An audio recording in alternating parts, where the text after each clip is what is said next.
une histoire qui m'a énormément marqué, car elle vous prouvera qu'il n'est jamais trop tard pour reprendre le bon chemin.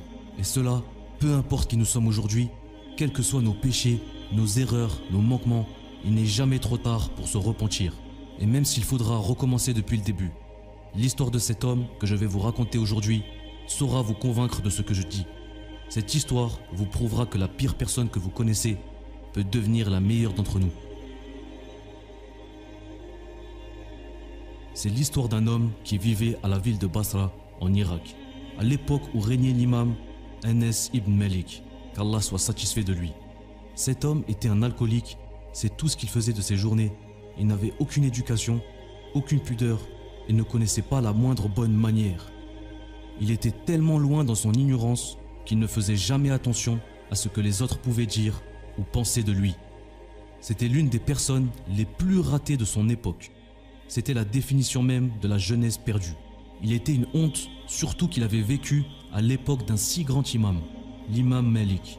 Un jour, alors que cet homme était avec ses amis, il tenait sa bouteille d'alcool dans la main et il était tellement insolent qu'il n'avait aucun scrupule à boire de l'alcool en public. Un jour, il aperçut un homme sur son âne. Beaucoup de gens s'étaient rassemblés autour de cet homme et chacun d'eux voulait lui parler. Il semblait être quelqu'un d'important. Et là, l'alcoolique était intrigué. Il s'est alors faufilé entre toutes ces personnes qui entouraient cet homme sur son âne, puis il demanda à la foule qui était cet homme. Les gens, surpris qu'ils ne le connaissent pas déjà, lui ont répondu « c'était Al-Sha'bi ». Il leur demande alors « qui est Al-Sha'bi ». Ils lui ont répondu « c'est un muhadith ». Un muhadith, c'est une personne qui a rassemblé les hadiths du prophète Mohammed sallallahu alayhi wa sallam et qui les rapporte aux gens. C'était un grand imam et il était très connu et très respecté à l'époque. Pris par sa curiosité, il avait arrêté l'âne et il dit à l'imam Al-Sha'bi « si tu es réellement un muhadith, cite-moi un hadith du prophète sallallahu alayhi wa sallam, rien qu'un seul ». L'imam Al-Sha'bi était un homme très sage et a pu rapidement faire le bilan de la situation. Il a donc su exactement quel hadith réciter à cet homme. Et c'était l'intelligence et la sagesse de cet imam qui a changé la vie de cet homme. Il a choisi de lui réciter un hadith d'une grande beauté. Parce que voyez-vous mes frères et sœurs, c'est finalement ce que font les grands hommes. Ils ont toujours la sagesse de trouver les bons mots. Car après tout, l'islam n'est pas là pour terrifier les gens. Au contraire, l'islam promet un refuge auprès d'Allah subhanahu wa ta'ala.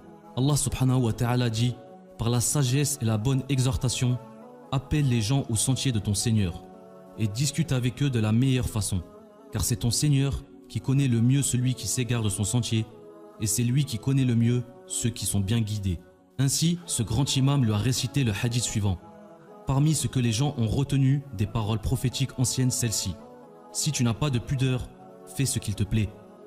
À cet instant-là, au moment où il avait entendu cet imam lui réciter ce beau hadith, le cœur de cet homme s'est ouvert et il a vu la vérité. Ce hadith était juste le déclic qu'il lui fallait et il avait soudain réalisé ce qu'il était devenu, ce que l'alcool avait fait de lui. Cet homme était comme réveillé d'un long sommeil et il ne voulait plus perdre une seconde de plus.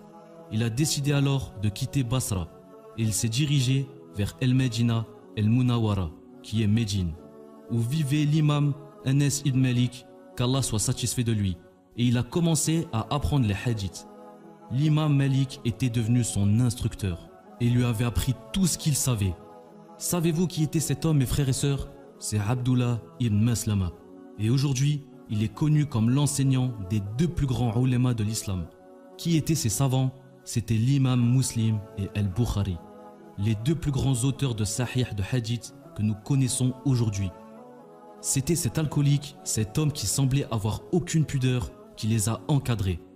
Dans la vie, il ne faut jamais se précipiter à juger les autres. Quel que soit leur choix, grâce à Allah, ils peuvent changer. Allah subhanahu wa ta'ala dit « Si Allah avait voulu, il aurait certes fait de vous une seule communauté, mais il laisse s'égarer qui il veut et il guide qui il veut, et vous serez certes interrogés sur ce que vous faisiez. Si un homme semble s'éloigner du chemin d'Allah, nous ne sommes pas censés le mépriser.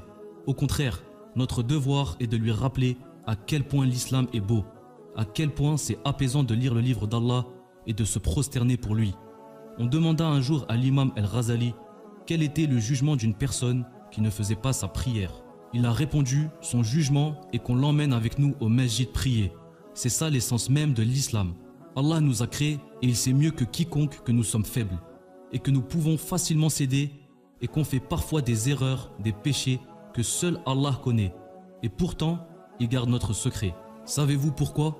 Car Allah subhanahu wa ta'ala est sûr qu'il pourra nous pardonner, qu'il nous ne jugera jamais contrairement aux gens. Nous avons tous la mauvaise habitude de juger les autres et ce n'est pas bien. On doit être solidaire et toujours s'entraider. Que chacun aide l'autre à se relever, car si aujourd'hui c'est votre frère qui est égaré, rien ne vous assure que demain ce ne sera pas votre tour. L'histoire d'aujourd'hui vise à vous rappeler, ainsi qu'à moi-même, que tout le monde peut changer. Allez sur internet, regardez le nombre de personnes qui se convertissent de jour en jour. Des gens qui peut-être ont péché plus que vous et moi, mais Allah a décidé de leur donner une chance. À vrai dire, chaque jour de notre vie est une nouvelle chance d'Allah. Nous manquons peut-être parfois à la saisir, mais sachez que si vous respirez encore, c'est qu'il y a de l'espoir. J'espère que l'histoire que je vous ai racontée aujourd'hui vous donnera la volonté et le courage de vous relever, d'être la personne que vous voulez vraiment devenir. Car le changement commence toujours par les petites choses, étape par étape. Des petites choses qui ont une grande importance, comme par exemple regarder une vidéo YouTube qui concerne ce genre de rappel. L'intelligent apprend toujours de ses erreurs, le sage quant à lui apprend des erreurs des autres. J'espère avoir été bénéfique pour vous aujourd'hui et Allah reste toujours le plus savant. Que la paix soit sur vous et vos familles. Wassalamu alaikum.